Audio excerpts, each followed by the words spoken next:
Exercise number 16. Ready? Start. We have as one of the items for discussion today a problem which raises fundamental issues of law and justice. Till now, the state has looked upon an offence as a crime for which the offender must pay. Such offences, whether you call them crimes or sins, were regarded as evil and treated as their inevitable consequence, punishment. Punishment was therefore regarded as a consequence of crime and justice justified in itself.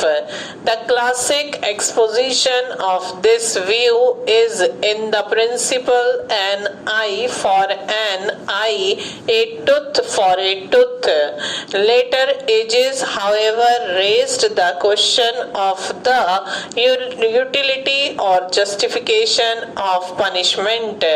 Critics arose who asked how a murdered person benefited by the slaughter of his murderer. In fact, the only result was the loss of life of two individuals instead of one. Punishment was therefore sought to be justified on grounds of its deterrent character, but even this did not satisfy critics who pointed out that as a matter of fact, punishment did not deter. A new school of thought arose which approached the problem of punishment from the point of view of reform of the offender. Instead of a retributive theory of punishment, we thus find the emergence of an educative and reformatory theory of punishment.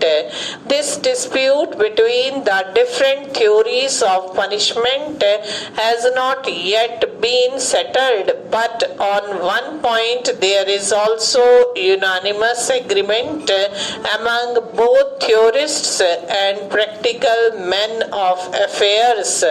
All agree that in the case of juveniles there must be a change of outlook with regard to punishment. For one thing, young persons without maturity of judgment cannot be held fully responsible for their actions.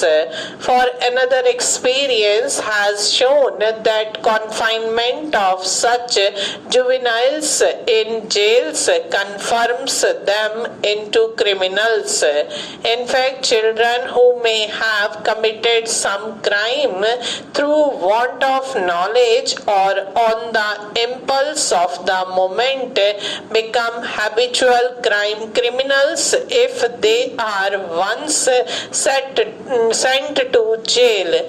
Recognition of this fact has led many countries to provide separate establishments for juveniles. In India, we have had reformatories and houses of correction in different provinces, but it must be admitted that even these have not fully met the purpose. The provision of such reformatories or juvenile jails has no doubt separated the juvenile offenders from the confirmed criminals, but as they themselves have been miniature jails, the educative aspect has not found the emphasis. The position with regard to the care and management of juvenile delinquents is thus obviously unsatisfactory. In the first place, not all the provinces that have children's acts on their statute books are working them adequately. The work is chiefly confined to bigger cities, and even there it leaves much to be desired. The probation officers have not the requisite training, nor have the magistrates of the juvenile courts the required qualifications. The certified schools are not working properly, and aftercare is all but non-existent. A little consideration will show that in a matter like the problem of juvenile delinquency and the proper methods of dealing with it, there must be uniformity among the different provinces. It is also desirable that the practice of this country should conform as far as possible to that of other enlightened countries of the world. In the UK, the persons between the age of 8 and 17 are regarded as juveniles and are tried by special juvenile courts. Panels of magistrates are selected from justices of peace, and according to present regulations, these panels consist of 2 or 3 persons selected every 3 years. In metropolitan courts, one of the magistrates must be a woman, while outside London this practice is observed as far as possible. The administration of the courts is under the Home Officer, but special advisory committees were set up in 1910 in order to make the attitude of the administration more progressive.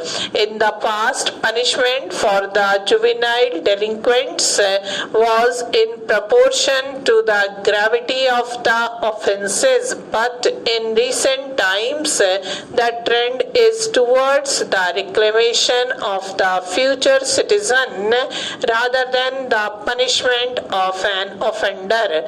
The changeover from punishment to education is almost complete in the USA and in some of the European countries. In the USA, the upper age limit for juvenile delinquents is 21. Up to the age of 18, the offender is under the exclusive jurisdiction of the juvenile courts, but from 18 to 21, these courts exercise a concurrent jurisdiction with the ordinary courts. The trend of legislation is to make the juvenile courts independent of the ordinary system of criminal justice. In addition to the special magistrate, the USA provides a referees to assist in the hearing and disposition of the cases.